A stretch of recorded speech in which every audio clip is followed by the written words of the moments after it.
नमस्कार, मैं अविनाश काकड़े किसान ब्रिगेड से। किसान भाइयों, मेरे तरफ कुछ लोग आए जिन लोगों की लिस्ट आई है न्यूज़पेपर में छप के 6 जनवरी 2023 को, और इसमें लोगों के नाम छपे हैं। वो नाम किसानों के हैं: शंकर इटनकर, इगनवार, रमेश चौधरी, नाथू तभाने, प्रभाकर यूसे। ये न्यूज़पेपर में छापा है Nagpur district central cooperative bank, जो बैंक लिक्विडेटर बैठा हुआ है कि बैंक के लोगों ने बैंक डुबा दिया है और लिक्विडेटर बैठा है। लिक्विडेटर का नाम है साहेबराव आचार्य, जिसकी सिग्नेचर वसूली अधिकारी है, शायद सिग्नेचर है। मुझे ये नहीं समझ में आता है कि रिजर्व बैंक में जब पूछते हैं कि 11 लाख करोड़ किसके माफ किए, तो रिजर्व बैंक के पास किसके माफ किए पता नहीं है। आपको जब पूछा गया रिजर्व बैंक को, तो रिजर्व बैंक ने बताया हमारे पास कोई फिगर नहीं है। रिजर्व बैंक ने जब बैंकों को पूछा कि अडानी को कितना लोन दिया गया है टोटल, किसी को पता नहीं है।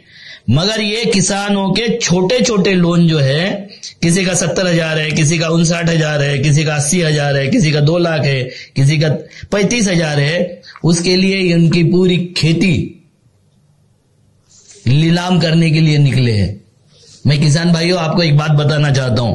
सिविल अपील नंबर 7402 ऑफ 2022, इसमें SLP डाली गई थी सिविल, उसका नंबर है A14695 14695। ये भी 2022 की है। ये केस थी के श्रीधर वर्सेस राउस कंस्ट्रक्शन प्राइवेट लिमिटेड। ये इसका 5 जनवरी को एक रिजल्ट आया है, जिसमें उन्होंने रिजल्ट में दिया है, सुप्रीम कोर्ट का डिसीजन है कि जो एग्रीकल्चर जमीन होगी उसकी नीलामी नहीं हो सकती। इसके पहले भी कई ऑर्डर आए हैं, 2023 का लेटेस्ट ऑर्डर है कि एग्रीकल्चर जिसमें खेती होती है, ऐसी कोई जमीन किसी भी कर्जे के लिए नीलामी नहीं हो सकती। और फिर भी ये बैंक, जिनकी औकात नहीं है, उद्योगपतियों ने जिसने लाखों करोड़ रुपए डुबा दिया, उनके नाम बताने की औकात नहीं है, मगर किसानों के 50,000 70,000 के लिए उनके पेपर में देते हैं, एडवर्टाइजमेंट पेपर में देते हैं, किसानों को आत्महत्या के लिए बाधित करते हैं। बैंक डुबाने वाले अलग लोग हैं, और हमारे किसान जिसके 1 करोड़ की खेती के अगेंस्ट में उसके 1 लाख भी लोन नहीं मिलता है, उन किसानों को आत्महत्या के लिए प्रेरित करते हैं। क्या किसानों की इस देश में इज्जत रहेगी या नहीं रहेगी? सवाल यह है आज।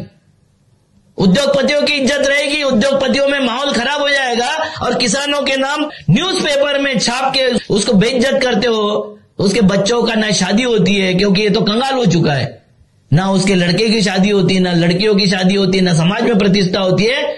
तो ये कौन सी व्यवस्था है? ये कौन सा कृषि प्रधान देश है कि किसानों को भिखारी बनाने के लिए, किसानों को जब्ती जमीन, और 1 करोड़ की जमीन ये 2, 4, 10 लाख में बेच देंगे उसकी जमीन। मुझे लगता है कि किसानों ने इस बारे में समझना चाहिए। अगर ये शांति से नहीं सुनते तो भगत सिंह का मार्ग हमको अख्तियार करना पड़ेगा। मैं किसानों से आह्वान करता हूं कि जहां जहां इस तरीके से कार्रवाई होती होगी, आप मुझे कॉल कीजिए। मेरा नंबर नीचे स्क्रीन पर आपको दिखाई देगा। हम हर जगह आपकी लड़ाई लड़ेंगे। नमस्कार।